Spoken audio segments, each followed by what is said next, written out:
محمد وعلى آله وصحبه ومن تبعهم بإحسان إلى يوم القيامة أما بعد قال الله تعالى في القرآن الكريم يا أيها الذين آمنوا اتقوا الله حق تقاته ولا تموتن إلا وأنتم مسلمون.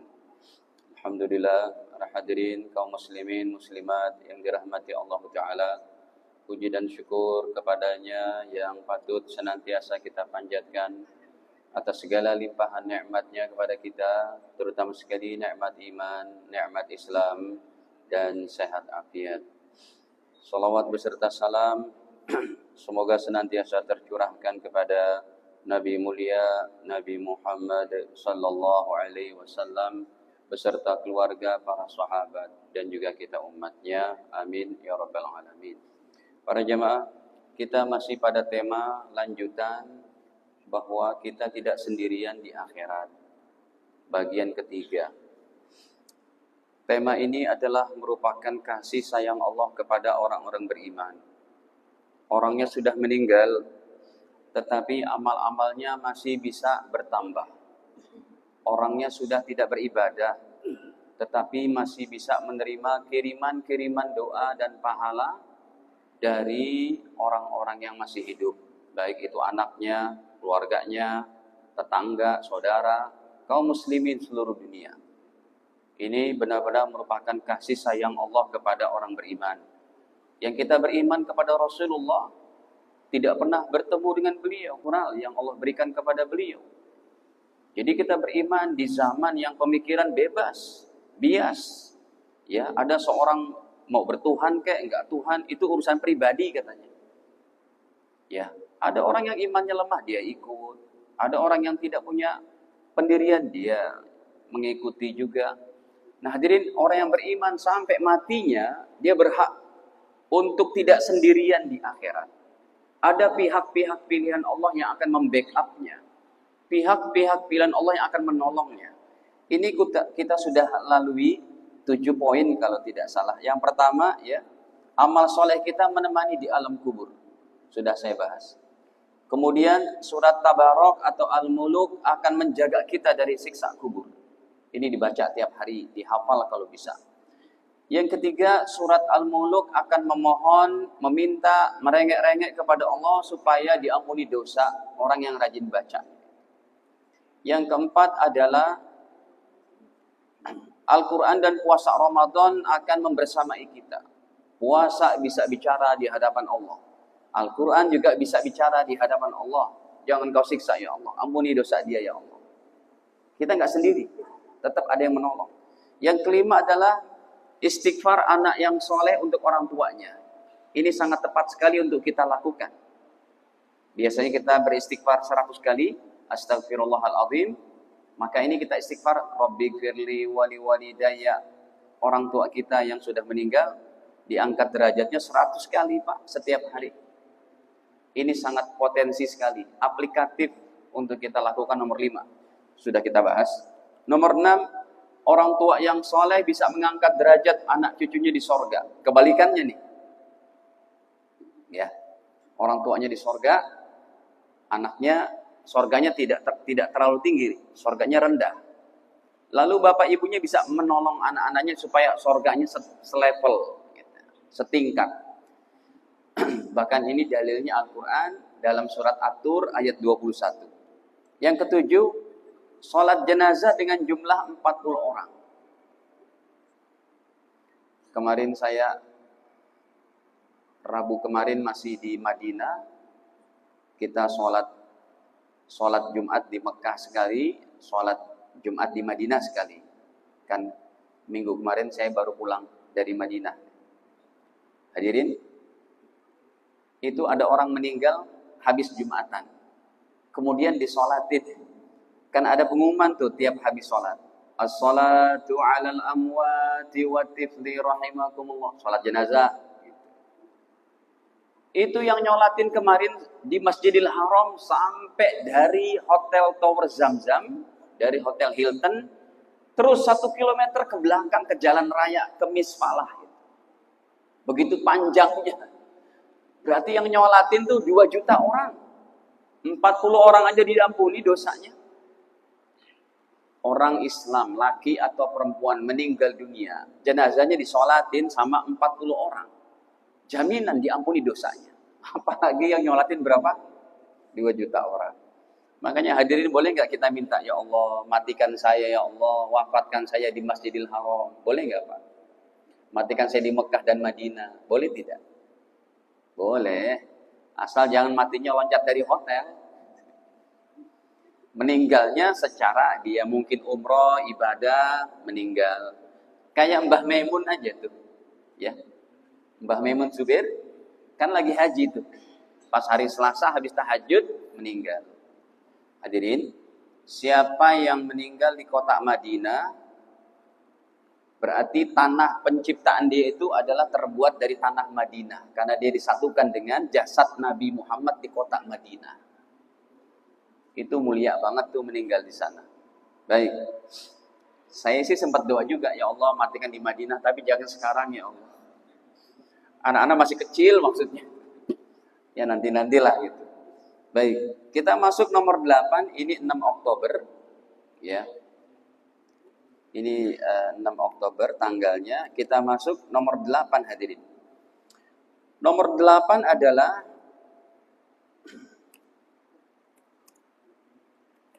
anak yang hafal Quran.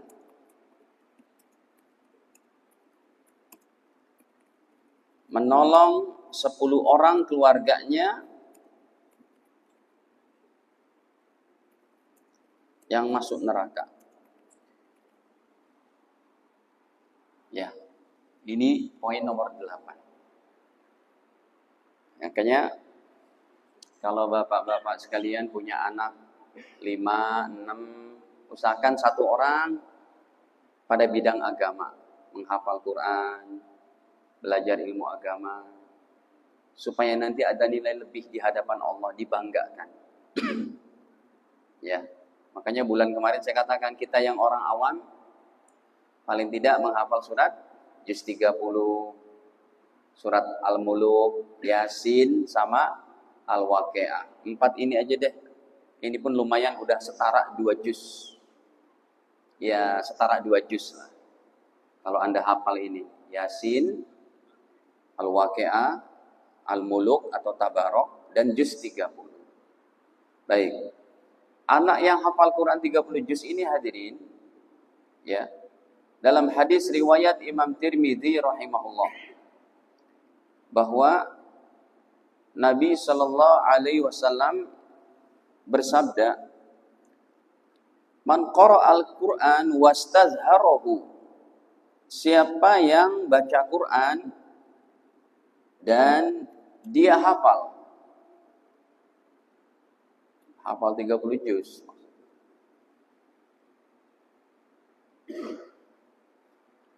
Nih. Qala Rasulullah sallallahu alaihi wasallam, Rasul bersabda, "Man qara'al Qur'an." Siapa yang baca Quran wastadharahu dan hafal di luar kepala. Fa ahalla halala, serta dia menghalalkan apa yang dihalalkan Al-Qur'an. Wa harrama harama, dan dia mengharamkan apa yang diharamkan Al-Qur'an. Adkhalahu Allahu bihil jannah, maka Allah akan masukkan ia ke dalam sorga. Wa syafa'ahu, dan ia bisa memberikan syafaat fi asyratin, 10 orang, min ahli baitihi, dari ahli keluarganya, kulhum wajabat lahun nar, yang wajib masuk neraka gara-gara dosa-dosa mereka. Jadi Masya Allah nih, anak soleh juga bisa menolong orang tuanya, saudaranya, berjumlah 10. Ya. Kemudian hadirin yang nomor selanjutnya, nomor 9 adalah suami istri yang anaknya meninggal dunia sejak usia sebelum baligh.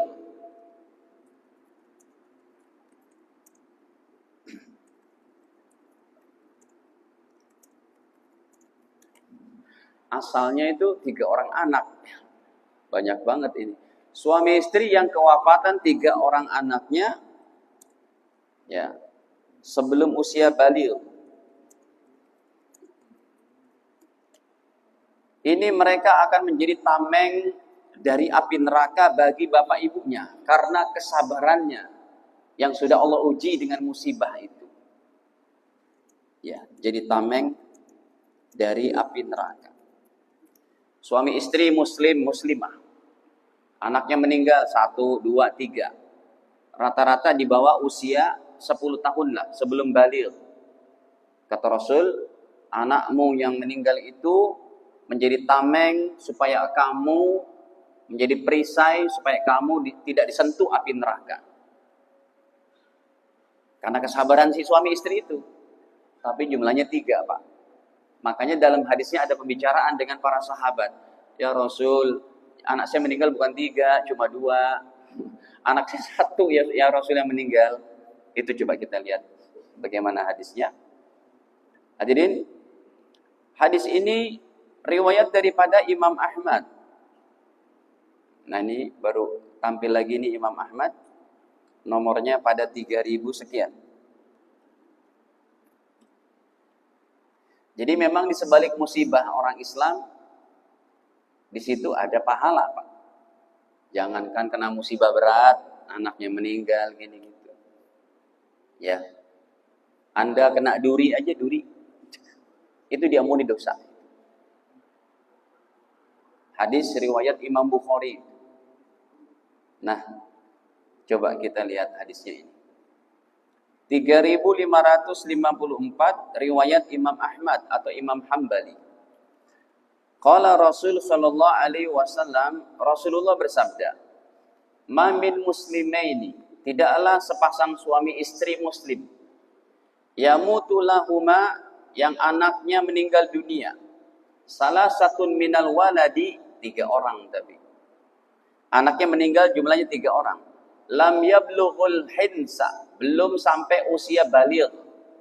Di bawah 12 tahun, 10 tahun. Apa kata Rasul sallallahu alaihi wasallam? Illa kanu lahu hisnan hasinan minan nar. Maka anak-anaknya tadi akan menjadi tameng dari api neraka bagi bapak ibunya. Dan anak-anak seperti ini akan menyambut orang tuanya di pintu surga. Papa, mama. Ya. Beda sama ayat surat Ad-Dahr yang membicarakan tentang anak-anak yang berkeliling bawa minuman-minuman dalam surga. Kalau itu bukan anak kecil orang Islam, tapi anak kecil orang kafir yang meninggal sebelum diajarin agama mereka. Kan ada tuh, wa yatufu alaihim wildanum mukhalladun bi aqwabin wa abariqa wa ka'sim min ma'in la yusaddauna anha wa la yunzifun. Pada apa itu? Surat Ad-Dahr, contohnya surat Al-Insan, ya. Hal ata 'alal insani hinum minad dahri lam yakun syai'an madhkura. Ini contohnya ayat ke berapa itu? Ayat ke-15-an atau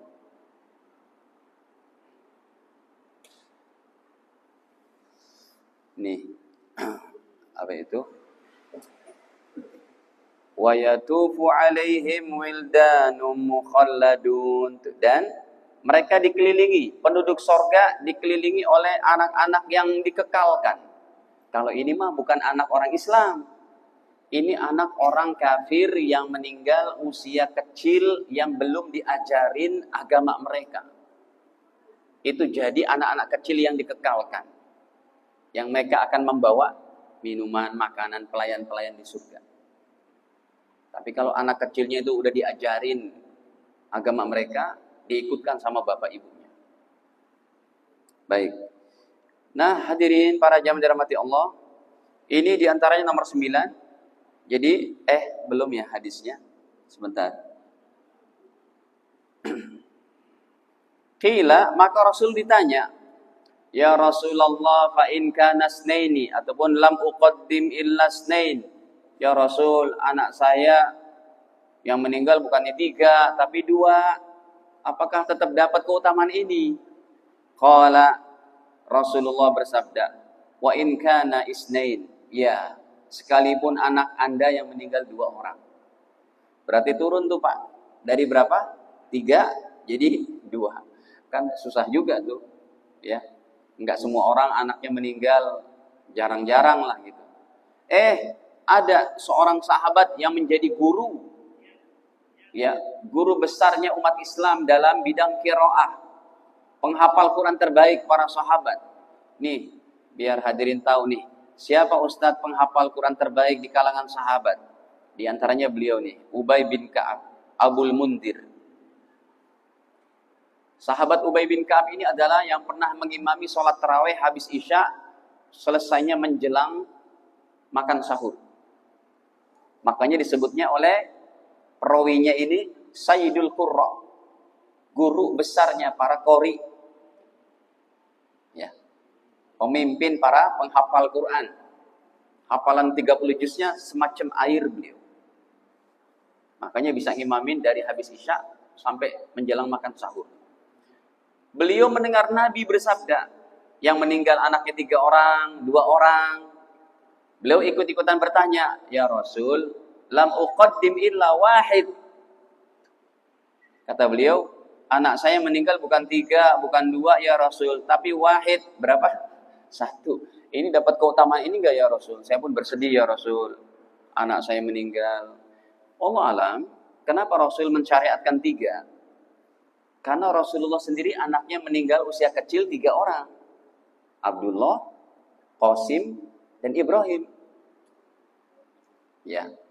Yang 2 dari Ibunda Khadijah, yang 1 daripada Sofia atau Maria Kiptiyah, yang orang Bani Israel. Ya, makanya Rasulullah ada mertuanya yang masih agama Nasrani.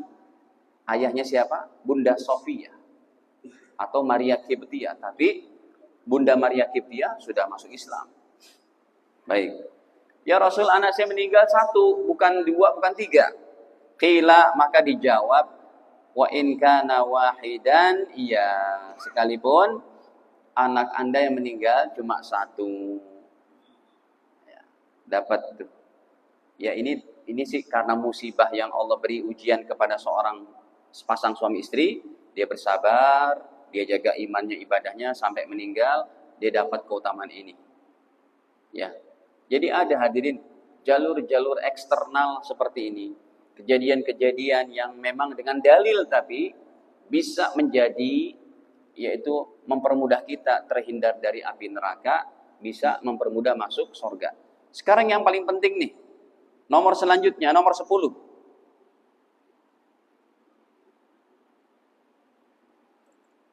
Hadirin, nomor 10 apa? Ini yang terpentingnya. Pertolongan Nabi SAW di padang mahsyar.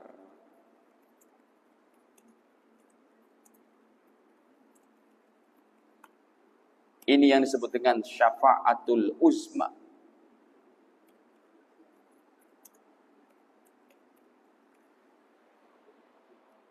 Saya gambarkan dulu nih Pak. Keadaan di padang mahsyar merupakan puncak murkanya Allah. Keadaan di padang mahsyar setelah kejadian kehancuran alam semesta. Ketika berlaku ayat-ayat idza zulzilatil ardu zilzalaha wa akhrajatil ardu asqalaha, bumi mengeluarkan beban yang beratnya, bumi digoncangkan dengan segoncang-goncangnya. Idza syamsu kuwirat, matahari digulung. Wa idza samaun fatarat, langit terbelah. Wa idal kawakibun tatharat, bintang-bintang yang miliaran berjatuhan. Wa idal jibalu suyirat, gunung-gunung dihempaskan. Wa idal biharu sujirat, air laut ditumpah ruahkan. Idza waqa'atil waqi'ah, laisa liwaqa'atiha kadhibah, khafidhah rafi'ah. Hari kiamat, apa itu hari kiamat? Kejadiannya tidak ada yang bisa mendustakan. Khafidatun rafi'ah. Saat itu Allah merendahkan orang-orang yang kafir. Allah mengangkat derajat orang-orang beriman. Idza rujjatil ardu rajja, bumi digoncangkan dengan segoncang-goncangnya. Nah, ini proses di padang mahsyar, keadaan yang paling menakutkan. Saat itu hadirin, kita hanya bisa minta pertolongan kepada nabi-nabi. Tapi sayang, 25 nabi saya cari dalam ribuan hadis tidak bisa menolong kita semua kecuali Nabi Muhammad SAW. Dalam ribuan hadis yang disebutkan dari 25 nabi cuma 5 orang. 5 orang ini pun tenggelam dalam ketakutan kepada Allah. Kenapa? Karena padang mahsyar merupakan puncak murkanya Allah. Nanti udah terjadi kiamat kayak gitu, kita dibangkitkan dari kubur-kubur kita dalam keadaan bertelanjang, dalam keadaan tidak pakai sendal, dalam keadaan yang laki-lakinya belum dikhitan. Matahari pun jaraknya cuma 1 mil. Tubuh kita tapi sudah dibesarkan. Onderdil kita ini sudah diganti di padang mahsyar. Enggak seperti ini lagi. Kemudian juga saat itu hadirin kita enggak bisa angkat tangan. Ya Allah, tolong saya ya Allah, di padang mahsyar kami enggak kuat. Tidak bisa sama sekali. Baik, ini hadisnya hadirin. Riwayatnya teramat banyak. Saya buka aja yang riwayat Imam Bukhari nomor 4435. Coba. Tentunya ini sangat panjang, saya terjemah secara singkat saja. Ya, enggak kelar-kelar nanti ini. Di kitab aslinya itu sampai berlembar-lembar kisahnya padang mahsyar. Hadisnya pun yang paling bonafit, yang paling terbaik, Sahih Bukhari Muslim. Nih. Baik. Nah, para jamaah yang dirahmati Allah, akhirnya kita di padang mahsyar semuanya sangat ketakutan. Kita hanya bisa mengandalkan pertolongan atau syafaat para nabi.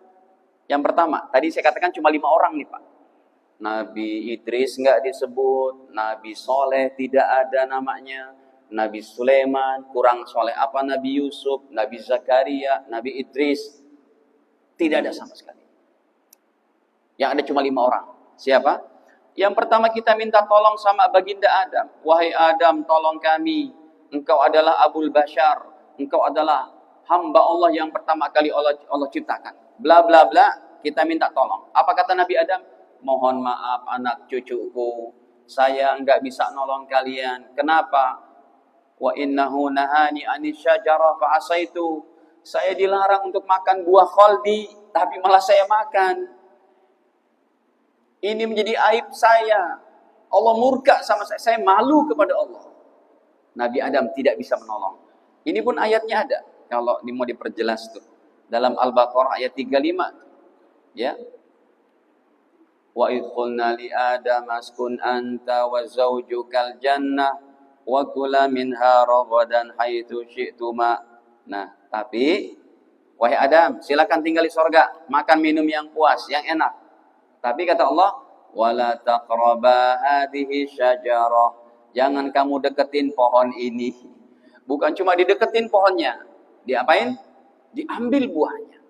Ini yang menjadi beban Nabi Adam. Kita lanjut aja, persingkat.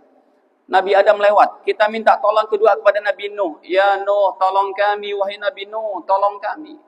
Kami enggak kuat di padang mahsyar. Berikan syafaat. Kata Nabi Nuh alaihissalam, sama saya pun tidak bisa menolong kalian. Wa innahu qad kanat li da'watun da'utuha ala qaumi.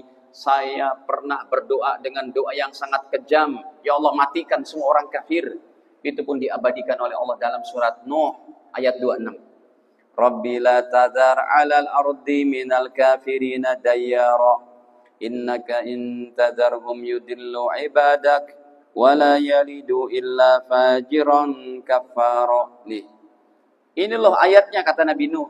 Diabadikan oleh Allah dalam Al-Quran. Rabbi, ya Allah Tuhanku, la tadhar, jangan tersisa. Jangan kau sisakan. Alal ardi, di permukaan bumi ini. Minal kafirin, dari orang-orang kafir itu yang mengganggu dakwahku. Yang mengganggu daripada risalahku. Dayyara itu sapu bersih ya Allah. Makanya datang air banjir bandang yang sangat dahsyat. 40 hari 40 malam hujan turun. Batu-batuan mengeluarkan air. Pohon-pohon mengeluarkan air. Bahkan anaknya yang namanya Kan'an sama istrinya pun berkata, Sa'awi ilal jabal ya'simuni minal ma'. Saya akan naik ke gunung. Kata Allah, enggak bisa ada yang selamat. Gunung pun semua tenggelam. Hadirin, tapi Doa ini yang nantinya menjadi beban Nabi Nuh.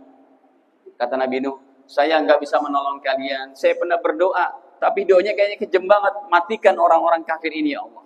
Akhirnya ketiga kita datang ke Nabi Ibrahim. Ya Ibrahim, tolong kami wahai baginda Ibrahim. Engkau adalah satu-satunya Nabi dari 25 Nabi yang disebut namanya dalam sholat-sholat kita. Pak, dalam sholat kita, Nabi Ibrahim namanya yang disebut selain Nabi Muhammad. Allahumma sholli ala Sayyidina Muhammad kama sholita ala Sayyidina Ibrahim. Tolong kami wahai Nabi Ibrahim. Tapi sayang Nabi Ibrahim berkata, mohon maaf anak cucuku, saya tidak bisa menolong kalian. Kenapa wahai baginda Ibrahim? Kata beliau, wa inni qad kuntu kadzabtu salas kadibat. Saya pernah bohong seumur hidupku 3 kali bohong.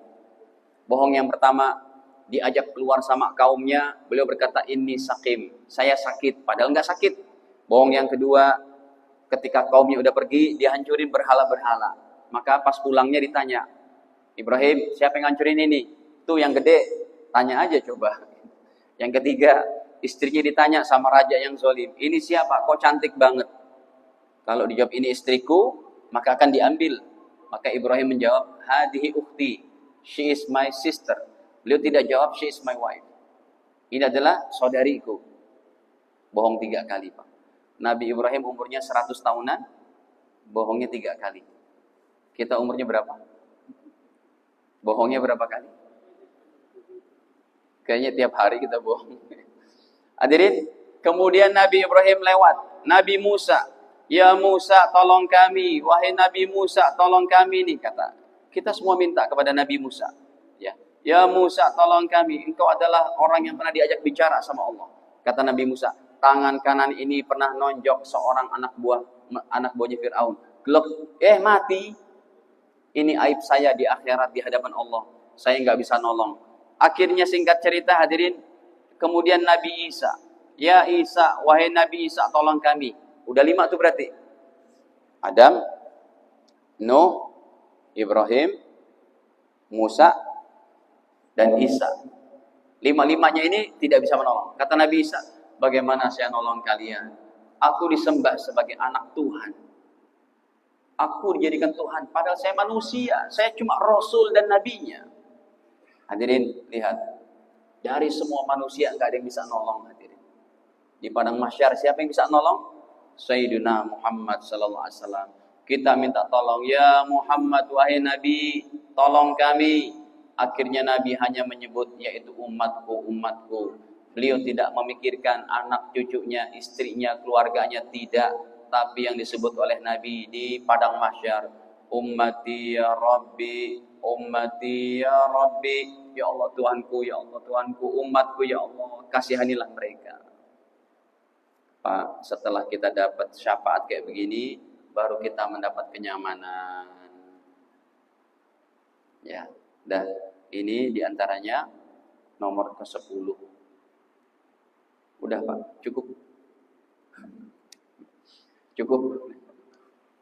Ada yang mau ditanyakan dulu? Segini dulu deh. Hadirin, ada yang mau ditanya? Silakan. Jadi perkara-perkara ini adalah merupakan kemudahan dari Allah. Tapi yang jelas hadirin, nomor 10 insya Allah syaratnya cuma 1 aja.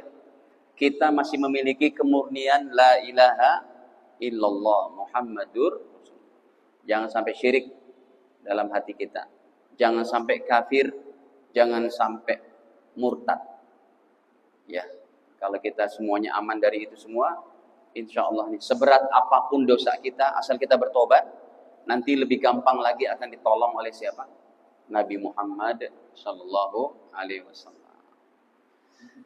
Kalau tidak ada, saya cukupkan sekian aja dulu, karena zuhurnya 11:30. Mau lagi? Atau udah pada capek? Takut kelebihan dosisnya, Pak. Hadanallahu wa iyyakum ajma'in. Semoga Allah tetapkan kita orang-orang yang beriman sampai mati kita dan mendapat hadiah-hadiah daripada penolong-penolong di akhirat ini. Kita akhiri dengan kafarah majelis. Subhanakallahumma bihamdika asyhadu an la ilaha illa anta astaghfiruka wa atubu ilaik. Wassalamualaikum warahmatullahi wabarakatuh.